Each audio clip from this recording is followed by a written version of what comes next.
ସବୁଠୁ ବଡ଼ ଜିନିଷ ହେଉଛି ଅହଙ୍କାର। ଯେତେବେଳେ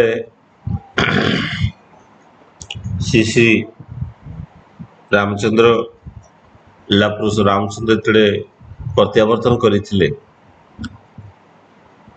ଶ୍ରୀଲଙ୍କାକୁ, ମାନେ ରାବଣର ହତ୍ୟା କଲା ପରେ କୌଶଲ୍ୟା ତାଙ୍କୁ ପଚାରୁଛନ୍ତି ଯେ ତୁମେ କ'ଣ ରାବଣକୁ ହତ୍ୟା କରିଦେଲ? ମାଙ୍କର ସେଇ ପ୍ରଶ୍ନରେ ଉତ୍ତର ଦେବାକୁ ଯାଇ ସେଦିନ ପ୍ରଭୁ ରାମଚନ୍ଦ୍ର କହୁଛନ୍ତି, ମୁଁ ରାବଣକୁ ହତ୍ୟା କରିନାହିଁ, ରାବଣକୁ ତାର ନିଜର ଅହଙ୍କାର ହିଁ ତାକୁ ହତ୍ୟା କରିଦେଇଛି। ତେଣୁ ଏଇ ଅହଙ୍କାର ମଣିଷକୁ ମୃତ୍ୟୁ ପଥର ଗତି କରାଇଥାଏ, ମୃତ୍ୟୁ ଆଡ଼କୁ ନେଇଯାଇଥାଏ। ସେଇ ସମୟରେ ଯଦି କେହି ମହାଜ୍ଞାନୀ ଥାଏ, ମହାପଣ୍ଡିତ ଥିଲେ, ତେବେ ସେ ହେଉଛନ୍ତି ରାବଣ, ଯିଏକି ଶିବଙ୍କର ସେଇ ସ୍ତୋତ୍ର ମଧ୍ୟ ସେ ହିଁ ରଚନା କରିଥିଲେ, ଯାହା ଆଜି ଅଦ୍ୟାବଧି ପାଠ କରାଯାଏ।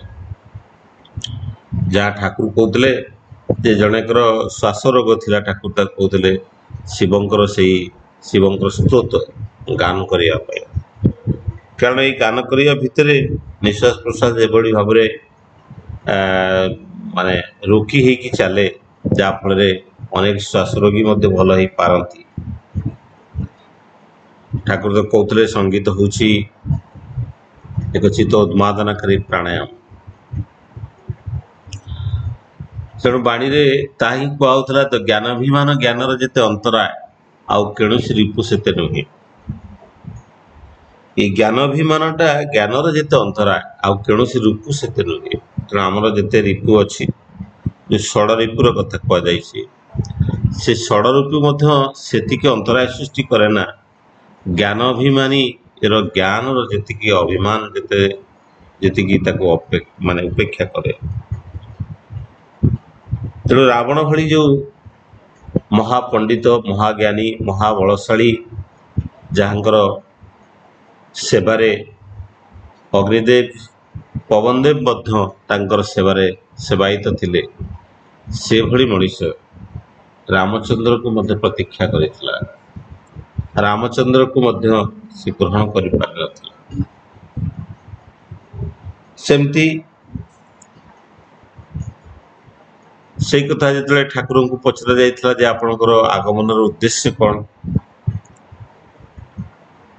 ଠାକୁର କଳିଯୁଗରେ ଯେତେବେଳେ ଅବତୀର୍ଣ୍ଣ ହୋଇଛନ୍ତି, କୌଣସି ଖଣ୍ଡା ଖର୍ପର କିମ୍ବା କୌଣସି ସୁଦର୍ଶନ ଚକ୍ର ଧରିକି ଆସିନାହାନ୍ତି। ଠାକୁର କେବଳ ଗୋଟିଏ ଜିନିଷ ନେଇକି ଆସିଛନ୍ତି, ତାହା ହେଉଛି ନାମ, ନାମର ଅସ୍ତ୍ର। ଏବଂ ସେଇ ନାମ, ଏବଂ କଳିଯୁଗରେ ଯଦି ଦେଖାଯାଏ, ସେ ତ୍ରେତୟା ଯୁଗରେ ଗୋଟିଏ ରାବଣ ଥିଲା, ଆଉ ଦ୍ୱାପର ଯୁଗରେ ଗୋଟିଏ କଂସ ଥିଲା, ଆଉ ଦୁର୍ଯ୍ୟୋଧନ ଥିଲା। ଏମିତି ଅନେକ ଅହଙ୍କାରୀ ଥିଲେ। କିନ୍ତୁ କଳିଯୁଗରେ ଆଜି ସମସ୍ତଙ୍କ ଭିତରେ ସେ ଅହଙ୍କାର ଆଜି ଗାଢ଼ତ୍ୱ ଏତେ ଭାବରେ ରହିଛି, ସମସ୍ତଙ୍କ ଭିତରେ ଆଜି ସେଇ ରାବଣ ବିଦ୍ୟମାନ, ଆଉ ସେଇ କଂସ, ସେଇ ଦୁର୍ଯ୍ୟୋଧନ ଆଜି ମଧ୍ୟ ବିଦ୍ୟମାନ। ତେଣୁ ଠାକୁର ଆମମାନଙ୍କ ଭିତରେ ଥିବା ସେଇ ଅହଙ୍କାର, ସେ ରାବଣ ସ୍ୱରୂପୀ ଅହଙ୍କାର, ସେ କଂସ ସ୍ୱରୂପୀ ଅହଙ୍କାର, ସେ ଦୁର୍ଯ୍ୟୋଧନ ସ୍ୱରୂପୀ ଅହଙ୍କାରକୁ ନଷ୍ଟ କରିବା ପାଇଁ ଠାକୁର ଯେଉଁ ଅସ୍ତ୍ର ଧରିକି ଆସିଛନ୍ତି, ତାହା ହେଉଛି ନାମ। ତେଣୁ ଠାକୁର କହୁଛନ୍ତି, ଦେହ ଥିବା ଯାଏ ଏ ଅହଙ୍କାର ଯାଏ ନା। ମଣିଷ ଯେବେ ଜନ୍ମ ନିଏ, ତା ଜନ୍ମଠାରୁ ତା ମୃତ୍ୟୁ ପର୍ଯ୍ୟନ୍ତ ତା ପାଖରେ ସେ ଅହଙ୍କାର ଥାଏ। ଆଉ ମଣିଷ ଯେଉଁ ଉପାଦାନରେ ଗଢ଼ା ହେଇଥାଏ, ଆମେ ଜାଣିଛୁ ପଞ୍ଚଭୂତରେ ଗଢ଼ା, ପଞ୍ଚଭୂତରେ ତ ଶରୀର ଗଢ଼ା। ଏଇ ଯେଉଁ 8ଟା ଏଲିମେଣ୍ଟରେ, 8ଟା ମୌଳିକ ତତ୍ତ୍ୱରେ ମଣିଷ ଶରୀର ଗଢ଼ା। ତା ଭିତରୁ ପଞ୍ଚଭୂତ। ଏ ପଞ୍ଚଭୂତ କ'ଣ? ନା ଆକାଶ, ପୃଥିବୀ, ଜଳ, ବାୟୁ, ଅଗ୍ନି ଏମିତି ପଞ୍ଚଭୂତରେ ତିଆରି। ଆମମାନେ ସମସ୍ତେ ଜାଣିଛୁ ଆମ ଶରୀର ଭିତରେ ଜଳ ଅଛି, ଆମ ଶରୀର ଭିତରେ ଉତ୍ତାପ ଅଛି, ଆମ ଶରୀର ଭିତରେ ପୃଥିବୀ ଅଛି। ଆମେ ଯେଉଁ ଖାଦ୍ୟ ଖାଉଛୁ, ଯେଉଁ ସ୍ଥୂଳ ଶରୀରଟା ତା ପୃଥିବୀରେ ତିଆରି। ଆଉ ଆମ ଶରୀର ଭିତରେ ଅନେକ ଭ୍ୟାକାଣ୍ଟ ସ୍ପେସ୍ ଅଛି, ଆକାଶ ଅଛି। କାରଣ ଠାକୁର କହୁଥିଲେ ଆମେ ଯେଉଁ ଅଣୁ ପରମାଣୁ କଥା କହୁ, ଆଟମ ବୋଲି କହୁ, ଇଏ ତା ଭିତରେ ଅନେକ 99.9% ହେଉଛି ଭ୍ୟାକାଣ୍ଟ ସ୍ପେସ୍ ବା ଆକାଶ। ତେଣୁ ଆମେ ଯେ କେତେ କ୍ଷୁଦ୍ର, ଆମେ ସ୍ଥୂଳ ଭାବରେ ଯଦି ଦେଖୁ ଆମ ଭିତରେ କେତେ ଯେ ଆକାଶର ଭଲ୍ୟୁମ୍ ଅଛି ତାର ହିସାବ ନଥାଏ। ତେଣୁ ମଣିଷ ଏଇ ଯୋଉ ପଞ୍ଚଭୂତ ରହିଲା, ପଞ୍ଚଭୂତ ସହିତ ଆଉ ଯୋଉ ତିନିଟା ଏଲିମେଣ୍ଟ ଅଛି ତାହା ହଉଛି ମନ, ବୁଦ୍ଧି ଆଉ ତୃତୀୟଟି ହଉଛି ଅହଙ୍କାର। ମୁଁ ଦେଖେ ଯେ ଛୋଟ ଛୁଆଟା ଯେତେବେଳେ ଅତି ଛୋଟ ଥାଏ,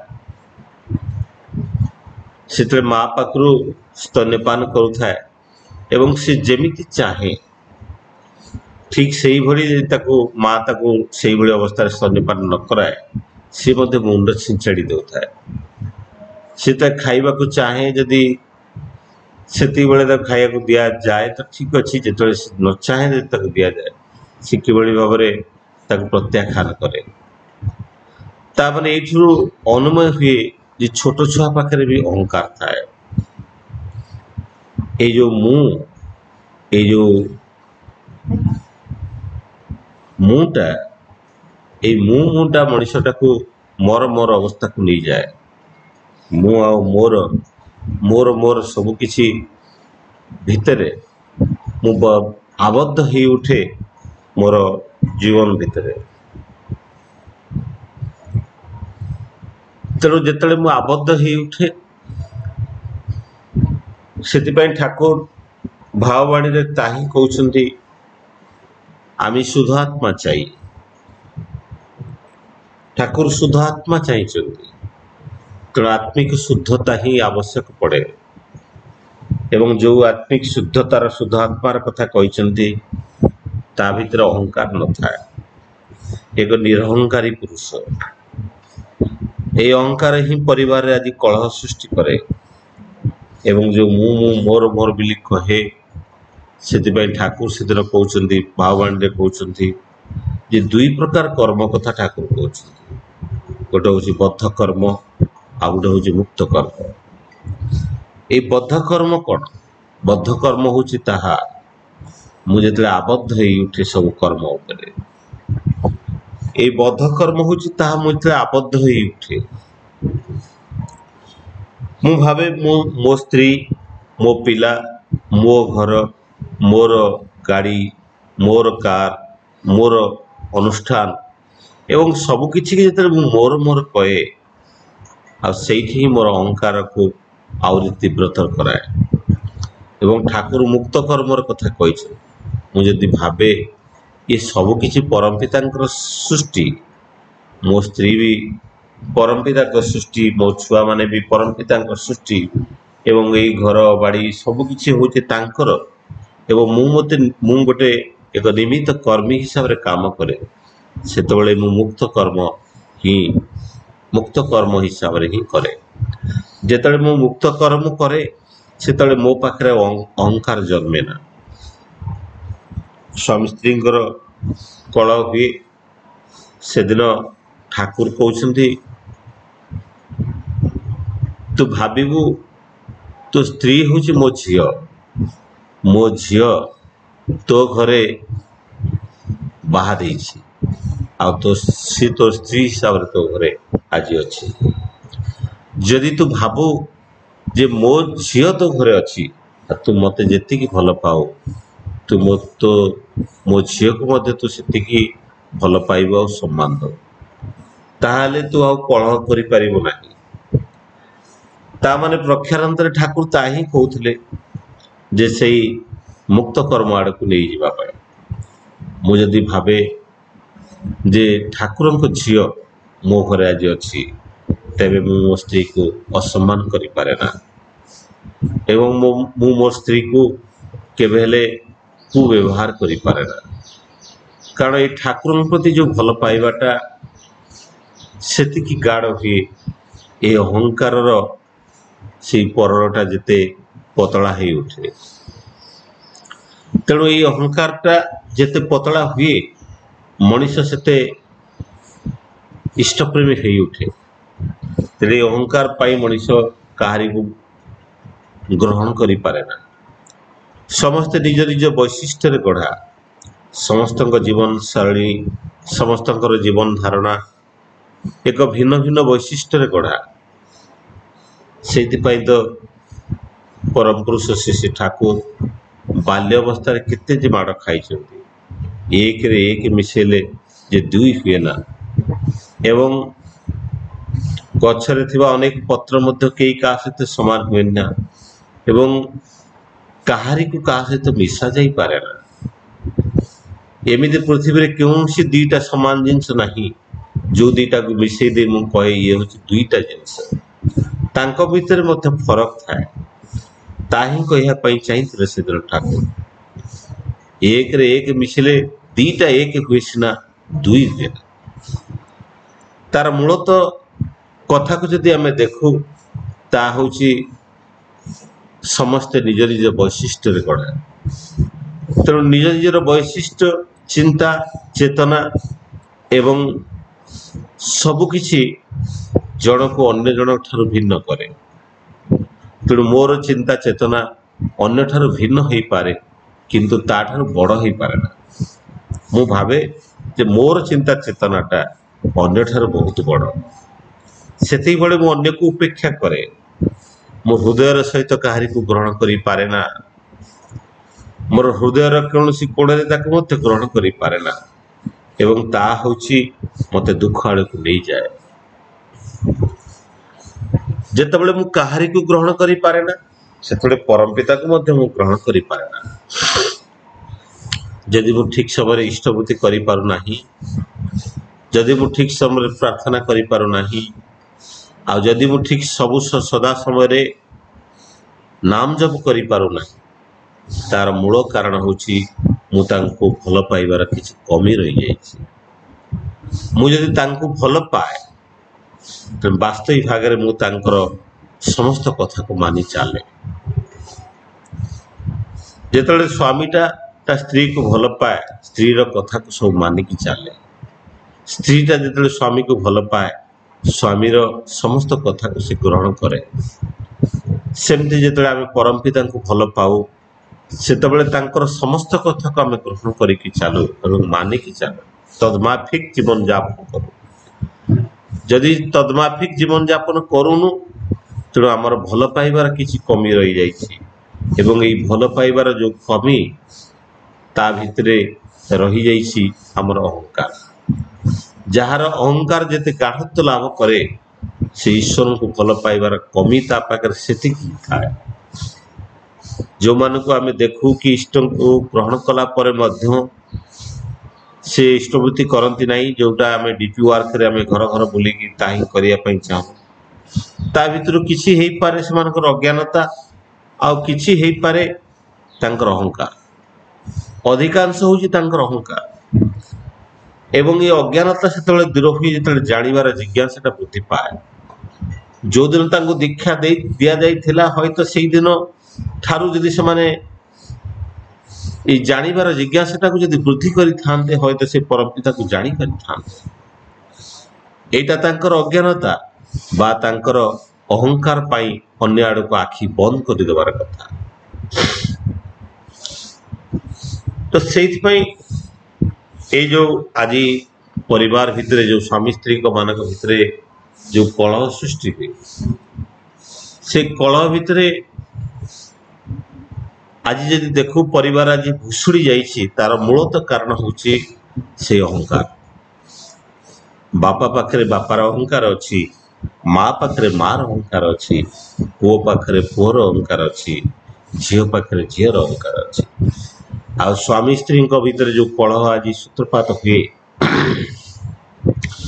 से कलहर प्रतिटी कारण को जदि आम खोजु ता पछपटे ताही थाए ता होची अहंकार। ए कलहर प्रतिटी कारण को जदि आम खोजु ता पछपटे एकमात्र जिनस थाए ता होची अहंकार। से अहंकार पाई स्वामी स्त्री को भल पाई पारे ना, स्त्री मध्य स्वामी को भल पाई पारे ना। आउ ये होची प्रोफेशनल इगोइज्म। आज ठाकुर तो कहते जे स्त्री आउ नारी पुरुष भितर किए हूँ श्रेष्ठ। ठाकुर कहते नारी नारीत्व श्रेष्ठ, पुरुषता पुरुषत्व श्रेष्ठ। कई का बड़ नुहे बा कई का सान मध्य। ए प्रोफेशनल इगोइज्म कौन आज समय देखा जाउची। मु मोर जिते विवाह करा होची जड़े तार सहपाठी को विवाह करुची एवं तार प्रोफेशनल फ्रेंड को बाहा होची, माने जी तार जेन माने ऑफिस रे काम करसी सेही ऑफिस रो झीटा को मैरिज करी जाउची। समान ऑफिस रे दी पैसा अधिक रोजगार हो बोली भाबी से दी जण परस्पर को विवाह कर दउछु। भाबुचंती बहुत पैसा आसीबो, ठीक अछि पैसा तो आसुची किंतु प्रोफेशनल इगोइज्म प्रबल भाव तीव्रतर होची। ए प्रोफेशनल इगोइज्म मु बहुत जानी ऑफिस विषय में मोर बहुत ज्ञान अच्छी। एवं आम जो किसी जो काम करूँ के डाक्तर हो के इंजीनियर हो के शिक्षक हो, मु सही फील्ड रे बहुत एक्सपीरियंस अच्छी, मोर बहुत ज्ञान अच्छी बोली मु भावे। मो ठार जे आउ किए ज्ञानी अच्छी ता मु ग्रहण करिया पाई चाहे, जहा फल रे मु कष्ट पाए। से ठाकुर कहते जदि शिक्षा देवाकू चाह केबेले शिक्षक हेबाकू चाह नहीं, मु शिक्षक ए अहंकार कहारी को शिखिबा को दिए ना। ये खाली शिक्षकता ऊपर कुआ जाए ना, याकू जदि आमे टिके परिणत कर दे लिखिबा, जदि डाक्तर रे सेवा देवाकू चाह तो केबेले डाक्तर हेबाकू चाह नहीं, जदि बड़ ऑफिसर होबाकू चाह केबे ऑफिसर हेबाकू चाह नहीं। ये सबु पाई प्रयोजन अच्छी, खाली शिक्षकता पाई नहीं, सबु प्रोफेशन पाई सबु वृत्ति पाई ये बाणीटी अत्यंत भाव में प्रयोजन। जेतेबेले मु कौनसी वृत्ति उपरे करिथाए से वृत्ति उपरे मु निजक महाज्ञानी भावे आ मोर ज्ञानटा सीटी सीमित हो जाए। से ठाकुर कहते अहम को जी दूर रखिब तुम ज्ञान बा दर्शन सीमा से विस्तार हम। तेणु अहंटा को आम ये पतला करने हेले, ए अहंटा को पतला करने को हेले से एकमात्र उपाय होची नाम। ए नाम करने भितर मनीष अहंकार शून्य भी, ए नाम करने भितर मनीष भितर अहंकार आसे से सत्यादर्श ठाकुर कहते अहंकार ही आसक्ति आसे। जे पर्यंत मु निजको चिन्हे ना हु आई एम, मु किए जे पर्यंत मु जाने ना, सेतबेले कौन हुए मो पारे से अहंकारटा गाढ़ ही उठे। कौन सी बौद्ध आश्रम को आपण गले से बौद्ध आश्रम रे केही आपण को पचारिबेन जे तुमे किए। आम घर के अचिना लोक आसिले आम सांगे सांगे पचारू जे तुमे किए कुआड़े आसीच, कि बौद्ध पीठ मानक तुमे किए आ कुआड़े आसीच बोली पचार जाए ना। तार कारण होची तुमे किए से माने भाबंती जे मु किए मु जदि जाने ना अन्य को कहीं पचारि जे तुमे किए बोली, ये होची ताकर कारण। मु जदि जाने ना मु कोठु आसीची मु तेबे अन्य मानक कोन पई पचारि जे तुमे कोठु आसीच।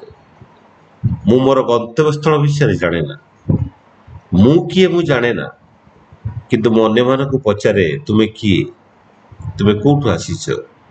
मु कोठु आसीची मते जणा नाही, मु किंतु अन्य मानक पचारे कि तुमे कोठु आसीच।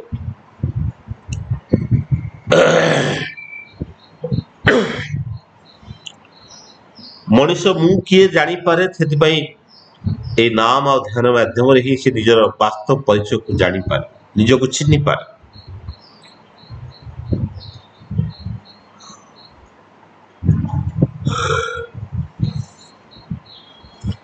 ବାସ୍ତବ ପରିଚୟକୁ ସେ ଜାଣିପାରେ ମୁଁ କିଏ। ସେଥିପାଇଁ ନିଜର ଅହଙ୍କାରଟା ଯାହା ଠାକୁର କହୁଥିଲେ ଯେ ଅହଙ୍କାରରୁ ଆସକ୍ତି ଆସେ। ଏଇ ଯୋଉ ମୋ ଭିତରେ ମୁଁ ଯୋଉ ଆସିଥାଏ ସେଇ ମୁଁରୁ ମୋର ସୃଷ୍ଟି ହୁଏ। ଆଉ ଏଇ ମୋରଟା ହଉଛି ଆସକ୍ତି।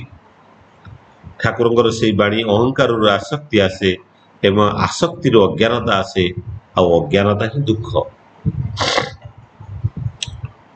ତେଣୁ ଏ ଆସକ୍ତି କ'ଣ? ମୁଁ ମୋ ସ୍ତ୍ରୀକୁ ଭଲ ପାଏ, ତାହା ହଉଛି ପ୍ରେମ। ପ୍ରେମ କେବେ ଦୁଃଖ ଦିଏ ନା। ମୁଁ ମୋ ସନ୍ତାନ ସନ୍ତତିକୁ ଭଲ ପାଏ ବା ତାହା ହଉଛି ପ୍ରେମ। କିନ୍ତୁ ଏ ପ୍ରେମ କେବେ ହେଲେ ଦୁଃଖ ଦିଏ ନା। ଆପଣ ଥରେ ଭାବି ଚାହିଁ ଦେଖନ୍ତୁ, ଆମେ ଯେତେ ଦୁଃଖ ପାଉ ସେ ଦୁଃଖର ମୂଳ କାରଣ ଏଇ ପ୍ରେମ ହିଁ ହେଇଥାଏ। ମୋ ସ୍ତ୍ରୀ ପାଖରୁ କିଛି ମାନସିକ କଷ୍ଟ ପାଏ, ମୋ ଛୁଆମାନଙ୍କ ପାଖରୁ କିଛି ମାନସିକ କଷ୍ଟ ପାଏ, ତାର କାରଣ କ'ଣ? ପ୍ରେମ ତ ଆନନ୍ଦ, ପ୍ରେମ ତ ଚିରନ୍ତନ, ପ୍ରେମ ତ ଇଟରନାଲ। ସେ ଦୁଃଖ କାହିଁକି ଦିଏ? ତା ଦୁଃଖ ଏଥିପାଇଁ ଦିଏ, ମୁଁ ଯାହାକୁ ପ୍ରେମ ବୋଲି କହେ ତା ବାସ୍ତବ ପ୍ରେମ ନୁହେଁ, ତା ହଉଛି ଆସକ୍ତି। ଏ ଆସକ୍ତି, ଠାକୁର କହୁଛନ୍ତି ଆସକ୍ତିରୁ ହିଁ ଦୁଃଖ ଆସେ। ଆସକ୍ତି ଆଉ ପ୍ରେମ ଭିତରେ ଡିଫରେନ୍ସ କ'ଣ?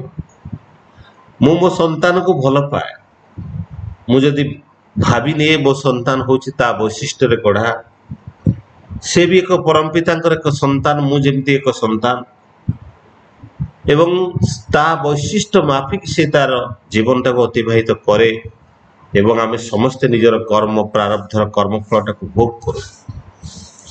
ସେ ମୋ ସନ୍ତାନ କାହିଁକି ନା ହଉ, ମୋ ସ୍ତ୍ରୀ ହଉ, ମୋର ବାପା ମା ହଉ, ସମସ୍ତେ ନିଜର ପ୍ରାରବ୍ଧଟାକୁ ଭୋଗ କରନ୍ତି। ଆମେ ଯାହା ଦୁଃଖ ସୁଖ ଏ ସମାଜରେ ପାଉ ତାର ମୂଳ କାରଣ ଥାଏ, ତାହା ହଉଛି ପ୍ରାରବ୍ଧ, ପୂର୍ବଜନ୍ମର କର୍ମଫଳ। ମୁଁ ତାକୁ ଭୋଗେ। ମୁଁ ସତ୍କର୍ମ କଲେ ମଧ୍ୟ ଇଷ୍ଟକୁ ଧରିକି ଜୀବନଟାକୁ ଅତିବାହିତ କରୁଥିଲେ ମଧ୍ୟ ତଥାପି ମୋତେ ଦୁଃଖ ମିଳେ। ଅନେକ ଲୋକ ଅଛନ୍ତି ଦୀକ୍ଷା ନେଲା ପରେ ମଧ୍ୟ ଛାଡ଼ି ଦିଅନ୍ତି, କାରଣ ସେ ଭାବନ୍ତି ଯେ ଠାକୁରଙ୍କୁ ଗ୍ରହଣ କଲା ପରେ ବୋଧେ ତାଙ୍କ ସବୁ ଦୁଃଖଟା ପଳେଇଯିବ। କିନ୍ତୁ ଯୋଉ କର୍ମ କରିଛେ ଆମେ ପୂର୍ବ ଜନ୍ମରେ, ସେ କର୍ମଫଳ କିଭଳି ଭାବେ ଲାଘବ ହବ? ଏ ତ ସହଜରେ କର୍ମଫଳ ଲାଘବ ହବ ନାହିଁ। ତେଣୁ ସେଇ କର୍ମଫଳ କେବେ ହେଲେ ଲାଘବ ହବ ନାହିଁ। ତେଣୁ ଠାକୁରଙ୍କର ସେଇ ବିଧାନକୁ ଯଦି ଆମେ ଦେଖୁ, ଏଇ ମୁଁ ମୋ ସ୍ତ୍ରୀକୁ ଯୋଉ ପ୍ରେମ କରେ, କିନ୍ତୁ ମୁଁ ଚାହେଁ ପ୍ରକ୍ଷରତାରେ, ମୁଁ ଚାହେଁ ଯେ ମୁଁ ଯେମିତି ଚାହେଁ ସେ ସେମିତି ଚଳୁ। ମୁଁ ଯେମିତି, ମୁଁ ପହଞ୍ଚିଗଲା ମାନେ ମୋତେ ଖାଇବାଟା ପାଣି ଗ୍ଲାସ ଦଉ, ମୋର ଜୋତା କାଢ଼ିକି ଜାଗା ଠିକ ଜାଗାରେ ରଖିଦଉ, ଫ୍ୟାନଟା ଚଲେଇ ଦଉ, ଆଉ ମଧୁର ମଧୁର କଥା କହୁ, ମୁଁ ଏସବୁ ଆଶା କରେ। ଏ ଆଶା ହିଁ ହଉଛି ଆସକ୍ତି, ସେ ପ୍ରେମ ନୁହେଁ। ଏବଂ ମୁଁ ଭାବେ ମୋର ମନ ମାଫିକ ଖାଦ୍ୟ ସେ ତିଆରି କରୁ, ମୁଁ ଭାବେ ମୋର ମନ ମାଫିକ ସେ ଶାଢ଼ୀ ପିନ୍ଧିବ, କିନ୍ତୁ ମୋ ଇଚ୍ଛା ହିସାବରେ। ମତେ ଯେମିତି ଭଲ ଲାଗେ ସେ ସେମିତି ଚଳୁ, ମତେ ଯେମିତି ଭଲ ଲାଗେ ସେ ସେମିତି ବ୍ୟବହାର ଦେଖୁ, ମୁଁ ଯେମିତି ଚାହେଁ ସେ ମୋର ବାପା ମାଙ୍କ ପ୍ରତି ସେମିତି ବ୍ୟବହାର ଦେଖୁ। ତାହେଲେ କ'ଣ ହୁଏ? ସେଇଠି ଦୁଃଖ ଯାତନା ହିଁ ମୁଁ କଷ୍ଟ ପାଏ, କାରଣ ଇଏ ପ୍ରେମ ନୁହେଁ, ଇଏ ହଉଛି ଆସକ୍ତି। କିନ୍ତୁ ପ୍ରେମ କ'ଣ? ମୋ ସ୍ତ୍ରୀ ଯେଉଁ ଅବସ୍ଥାରେ ଥାଏ, ଯେଉଁଭଳି ବି ହଉ, ଖରାପ ହଉ, ଭଲ ହଉ, ପ୍ରାଣୀ ହଉ, ପୂଜି ହଉ, ରୋଗଗ୍ରସ୍ତ ହଉ, କ୍ରୂର ବଚନ କରୁ ଏବଂ ଖାଇବାକୁ ଦଉ ନ ଦଉ, ଯଦି ମୁଁ କେବଳ ତାକୁ ଭଲ ପାଏ। ମୁଁ ମୋର ସନ୍ତାନଟା ପାଠ ପଢୁ ନ ପଢୁ, ସ୍କୁଲକୁ ଯାଉ ନ ଯାଉ, ଏବଂ କ୍ଲାସରେ ଫାଷ୍ଟ ହଉ ନ ହଉ, ଚାକିରି କରୁ ନ କରୁ, ଯଦି ସବୁ ଅବସ୍ଥାରେ ମୁଁ ତାକୁ ରାଜି ଥାଏ ଏବଂ ତାକୁ ସବୁ ଅବସ୍ଥାରେ ମୁଁ ପ୍ରେମ କରେ, ଭଲ ପାଏ, ତାହେଲେ ତାହା ହଉଛି ବାସ୍ତବ ପ୍ରେମ। ଆଉ ଆମେମାନେ ସେ ପ୍ରେମର ସଂଜ୍ଞାଟାକୁ ବୋଧେ ଭୁଲି ଯାଇଛୁ। ଆମେ ଆସକ୍ତିରେ ନିର୍ଲିପ୍ତ, ଆଉ ସେଇ ଆସକ୍ତି ହିଁ ଆମକୁ ଦୁଃଖ ଆଡ଼କୁ ନେଇଯାଏ। ସେଇଥିପାଇଁ ଠାକୁର କହୁଥିଲେ ଯେ ଅହଙ୍କାରରୁ ଆସକ୍ତି ଆସେ ଏବଂ ଆସକ୍ତିରୁ ଅଜ୍ଞାନତା ଆସେ। ଆମ ଭିତରେ ସେଇ ଜ୍ଞାନ ଆସେ ନା, ସେଇ ବୁଦ୍ଧି ଆସେ ନା ଯୋଉ ବୁଦ୍ଧି ନେଇ ଆମେ କିଛି କରିପାରୁ। ଆଉ ଏଇ ଅଜ୍ଞାନତା ହିଁ ଦୁଃଖ। ଆମେ ପରିବାର ଭିତରେ କଣ ହୁଏ ନା ଅନେକ ସମୟରେ ଆମେ ସନ୍ଦେହ କରୁ, ସେ ଏମିତି କାମ କରିଦେଇଥିବ। ସେଥିପାଇଁ ଠାକୁର କହୁଛନ୍ତି ସନ୍ଦେହରୁ ଅବିଶ୍ୱାସ ଆସେ। ଆଉ ଅବିଶ୍ୱାସ ହିଁ ଜଡ଼ତ୍ୱ, ଏବଂ এই ଅବିଶ୍ୱାସର ଜଡ଼ତ୍ୱ ଭିତରେ ମଣିଷ ଭିତରେ ଅନେକ ସମୟରେ ସେ ଜଡ଼ ହେଇଯାଏ। ତେଣୁ ଏଇ ଯୋଉ ଠାକୁର ଯୋଉ ଜ୍ଞାନର ଆଲୋକ ଦେଇଛନ୍ତି, ଏଇ ସେ ଜ୍ଞାନର ଆଲୋକ ଯେତେ ତୀବ୍ରତର ହେଇପାରେ, ତୀବ୍ରତର ହୁଏ, ସେତେ ଅହଙ୍କାରର କଳୁ ମାନେ କଳୁସୀମାଟା ଧୀରେ ଧୀରେ ଦୂର ହେଇଯାଏ। ତେଣୁ ଠାକୁର এই ଅହଙ୍କାରକୁ ଦୂର କରିବା ପାଇଁ ଗୋଟେ ଉପାୟ ଦେଇଛନ୍ତି ଠାକୁର, ତାହା ହଉଛି ଯେ ଆନ୍ତରିକ ଦୀନତା ପରି ଅହଙ୍କାରକୁ ଜବତ କରିବାକୁ ଆଉ କିଛି ହେଲେ ନାହିଁ। ଆନ୍ତରିକ ଦୀନତା, ଦୀନତା ମାନେ ଦାରିଦ୍ରତା। ମୁଁ ନିଜକୁ ଗରିବ କେବେ ହେଲେ ଭାବେନି। ମୁଁ ମୋର ପଇସା ଯେତିକି ଅଛି ମୁଁ ସେତିକିରେ ନିଜକୁ ବହୁତ ଧନୀ ଭାବେ। ମାନସିକ, ଶାରୀରିକ ସବୁ କ୍ଷେତ୍ରରେ ମୁଁ ନିଜକୁ ଧନୀ ଭାବେ। ତେଣୁ ମଣିଷ ଯେତେ ନିଜକୁ ଅକିଞ୍ଚନ କରିକି ମନେ କରେ, ନିଜକୁ ଯେତେବେଳେ ଦୀନ କରିଦିଏ, ଦରିଦ୍ର କରିଦିଏ ଏବଂ ନିଜକୁ ଯେତେବେଳେ ନିମ୍ନ କରିଦିଏ, ସେତେବେଳେ ସେ ଅହଙ୍କାରକୁ ଜବତ କରିପାରେ। ସେଥିପାଇଁ ଠାକୁର କହୁଛନ୍ତି ଆନ୍ତରିକ ଦୀନତା ପରି ଅହଙ୍କାରକୁ ଜବତ କରିବାକୁ ଆଉ କିଛି ହେଲେ ନାହିଁ। ଆନ୍ତରିକ ଦୀନତା ଠିକ ଭାବରେ ବୁଝିବାକୁ ହେଲେ ଅନ୍ତରର ସହିତ ଦୀନତା। ଆମେ ସମସ୍ତେ ସବୁବେଳେ ଦେଖେଇ ହଉ, ମୋର ଯେତିକି କମାଣି ଅଛି ତାଠୁ ଅଧିକ ଟଙ୍କାର ସାର୍ଟ ପିନ୍ଧେ, ମୋର ଯେତିକି ରୋଜଗାର ଅଛି ତାଠୁ ଅଧିକ ଟଙ୍କାର ଗାଡ଼ି ଚଲାଏ, ମୋର ଯେତିକି ରୋଜଗାର ଅଛି ତାଠୁ ବଡ଼ ଧରଣର ଘର ତିଆରି କରେ। ସେତେବେଳେ କ'ଣ ହୁଏ? ମୋର ଆନ୍ତରିକ ଦୀନତା ରହେ ନା। ମୁଁ ନିଜକୁ ପ୍ରତିଷ୍ଠା କରିବାକୁ ଚାହେଁ, ସେତେବେଳେ ଅହଙ୍କାରଟା ଅଧିକ ବଳବତ୍ତର ହେଇ ଉଠେ। ମୁଁ ଇଷ୍ଟବୃତ୍ତି କରେ ନା, ମୁଁ ଭାବେ ଗରିବଙ୍କୁ ଦାନ କଲେ ମୋର ମାନେ ଜ୍ଞାନ ବଢ଼ିଯିବ, ମାନେ ଇଏ ବଢ଼ିଯିବ। କିନ୍ତୁ ଅନ୍ୟକୁ ଦାନ କରିବା ଦ୍ୱାରା ଅହଙ୍କାର ମଧ୍ୟ ବଢ଼ିଯାଏ। ତ ଠାକୁରଙ୍କର ସେଇ ବାଣୀରେ ମୁଁ ସମାପ୍ତ କରିବାକୁ ଯାଉଛି ଯେ ଆନ୍ତରିକ ଦୀନତା ପରି ଅହଙ୍କାରକୁ ଜବତ କରିବାର ଆଉ କିଛି ହେଲେ ନାହିଁ। এইটি বিরাম দଉଛି ମୋର ବକ୍ତବ୍ୟକୁ। ସମସ୍ତଙ୍କର ଶାନ୍ତି ସୁସ୍ଥି ବିଧାନ ପାଇଁ ପରମ ପିତାଙ୍କ ନିକଟରେ ପ୍ରାର୍ଥନା ରଖି ମୋର ବକ୍ତବ୍ୟକୁ ବିରାମ ଦଉଛି। ବନ୍ଦେ ପୁରୁଷୋତ୍ତମ, ବନ୍ଦେ ପୁରୁଷୋତ୍ତମ, ବନ୍ଦେ ପୁରୁଷୋତ୍ତମ। ଅନୁଦାସ ଜୟ ଗୁରୁ। ଜୟ ଗୁରୁ ଦାଦା। ସ୍ନେହଲତା ମା ଜୟ ଗୁରୁ। ତା ମା ହଁ ଜୟ ଗୁରୁ। ଦାଦା খুব সুন্দর ভাবে একটা প্রসঙ্গ তুলে ধরুଥିଲେ। পরম ପିତାଙ୍କ ପ୍ରଦତ୍ତ ପ୍ରତ୍ୟେକଟି ବିଧାନର ଜଟିଳ ତତ୍ତ୍ୱକୁ খুব ସୁନ୍ଦର ଭାବରେ ସୁଷ୍ଠୁ ସମାଧାନ କେମିତି ହେଇପାରିବ ଆମ ଜୀବନ ଚଳଣି ଭିତରେ ଦେଖି, ସାମାଜିକ ଜୀବନ ହଉ, ପାରିବାରିକ ଜୀବନ ହଉ, ରାଷ୍ଟ୍ର ଜୀବନ ହଉ, ବ୍ୟକ୍ତିଗତ ଜୀବନ ହଉ, ଦାମ୍ପତ୍ୟ ଜୀବନ, ପ୍ରତ୍ୟେକଟି ଦିଗକୁ ଲକ୍ଷ୍ୟ କରି ଦାଦା খুব ସୁନ୍ଦର ଭାବରେ ତାର ସମାଧାନ ତୁলে ଧରୁଥିଲେ। କାରଣ ଆମ ଜୀବନ ଜୀବିକା ଭିତରେ ଦେଇକି ଯାହା ସବୁ ସମସ୍ୟା ରହିଛି, ସେ ସମସ୍ୟାର ସୁନ୍ଦର ସମାଧାନ କେମିତି ହେଇପାରିବ, ବିଶେଷ କରି ଆହୁରି ଗୋଟେ ଜିନିଷ ତାର ଖୁବ ସୁନ୍ଦର ତର୍ଜମା କରୁଥିଲେ। ସତ୍ୟାନ୍ୱେଷଣ ନାରୀ ଭିତରେ ବାଣୀପାଠ ଭିତରେ ଦେଇକିରି ତାଙ୍କ ଗଭୀର ପ୍ରବେଶ ଯାହା ରହିଛି, ଆମମାନେ ଏଇଭଳିଆ ଯାଦବ ମାଧ୍ୟମରେ ଏଇଭଳିଆ